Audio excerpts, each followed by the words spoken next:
అభి గారు ఇక్కడ. Bro.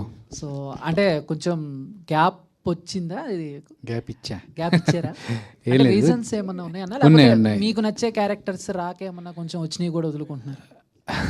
9 months, 9th month. లేదు, యాక్చువల్గా ప్రతి మనిషికి ఒక లెవెల్ తర్వాత అంటే చూసేవాళ్ళకి అనిపిస్తూ ఉండేది బాగుంది కదా, ఇంకేం రోగం వదిలేసి వెళ్ళిపోవడానికి.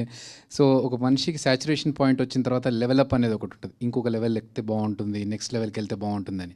సో అలా ఆల్మోస్ట్ 10 years జబర్దస్త్ చేశాను కదా, నెక్స్ట్ ఇంకో లెవెలప్ చేయాలి, ఇంకా మనకు ఇంకా పేరు తెచ్చుకునే ఇంకోటి ఏదైనా చేయాలి అనే దాంట్లో నా డైరెక్షన్ ప్రయత్నాలు, సినిమా ప్రయత్నాల కోసమని బయటకు వచ్చాను. అందుకనే గ్యాప్ వచ్చింది. ఆ గ్యాప్లో ఇప్పుడు నేను సినిమాలు చేస్తున్నాను. ఈ ఉత్సవంతో పాటు ఇంకో 4 సినిమాలు చేస్తున్నాను. దాంతోపాటు నా మిగతా ప్రయత్నాలు కూడా జరుగుతున్నాయి. తొందరలో ఆ విషయాలు కూడా చెప్తాను నేను. All the best. Thank you.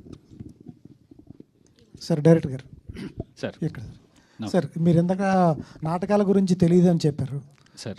మీరు తీసుకున్న వాళ్ళందరూ 90% స్టేజ్ డ్రామా ఆర్టిస్టులే. ప్రకాష్ రాజ్ గారు కానీ బ్రహ్మానందం గారు, వాళ్ళతో వర్క్ చేయడం ఎలా అనిపించింది? ఎందుకంటే సామాన్యులు కాదు, స్టేజ్ మీద చేస్తారు. ఏమాత్రం కొంచెం మీరు తడబడినా కూడా వాళ్ళతో రిస్కే. డైలాగ్స్ కానీ అవి కానీ వాళ్ళ రెఫరెన్స్లను తీసుకున్నారా, లేకపోతే లొకేషన్లో ఎలా ఉండేది?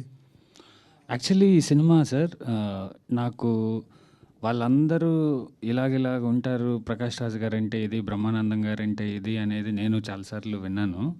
బట్ ఈ సినిమాలో వాళ్ళు వచ్చిన తర్వాత బయటకి కారు దిగి కారు వ్యాన్లోకి వెళ్ళేంత వరకు ప్రకాష్ రాజ్ గారు, బ్రహ్మానందం గారు మేకప్ వేసుకున్నాక స్టేజ్ ఆర్టిస్టులు అయిపోయారు sir.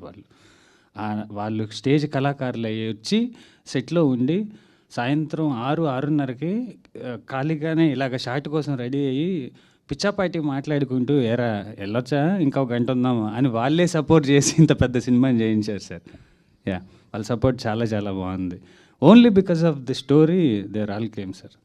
Only because of the story. ఆ పద్యాలు అవన్నీ ఎంజాయ్ చేశారు సార్ లొకేషన్లో పాడుతూ ఉండేవాళ్ళ, లేకపోతే? అబ్బో, ఇంకా అది ఇంకొక సినిమా అవుతుంది సార్. హాఫ్ కెమెరా అది తీస్తే అద్భుతంగా పాడేవాళ్ళు సార్ ఒక్కొక్కళ్ళు పద్యాలు. రఘుబాబు గారు కానీ, ఎల్బి గారు కానీ, బ్రహ్మానందం గారు కానీ, ప్రకాష్ రాజ్ గారు కానీ, నాజర్ సార్ ఇప్పటికీ తమిళనాడులో స్టేజ్ ఉంది, ఇంకా ఆయన వేస్తూనే ఉంటారు నాటకాలు. అందరూ ఎంజాయ్ చేశారు.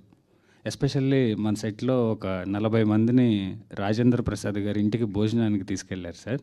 ఆ రోజు తిన్న వంటలు కానీ, గోంగూర పచ్చడి కానీ అద్భుతంగా ఉంది సార్. ప్రకాష్ రాజ్ గారు అది తినొచ్చి పేజీ డైలాగ్ చెప్పారు సార్ సెట్లో.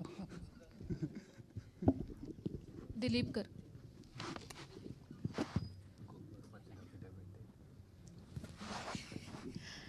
హాయ్ అండి, దిస్ ఈజ్ రాణి. సో సినిమాలో చాలా పెద్ద కాస్ట్ ఉంది. అలీ గారు కావచ్చు, ప్రకాష్ రాజ్ గారు కావచ్చు, బ్రహ్మానందం గారు కావచ్చు, రాజేంద్ర ప్రసాద్ గారు కావచ్చు. సో వీళ్ళందరితో యాక్ట్ చేసినప్పుడు మీకు ఏమనిపించింది? సో నేను చేయగలనా అనేది ఏమైనా అనిపించిందా మీకు? అంటే భయం వేసిందండి ఫస్ట్. బట్ ఒక ఇన్సిడెంట్ నేను చెప్తా. ఆ కళ్యాణ మండపం షూటింగ్ జరిగేటప్పుడు సార్ నన్ను క్యారవాన్కి పిలిచి చూడు, ఇంతమందితో నువ్వు యాక్ట్ చేస్తున్నావు ఫస్ట్ ఫిల్మ్లోనే, సో నువ్వు చాలా జాగ్రత్తగా చూసుకోవాలి, చాలా సీరియస్గా ఉండాలి అని ఆయన అడ్వైస్ ఇచ్చారు.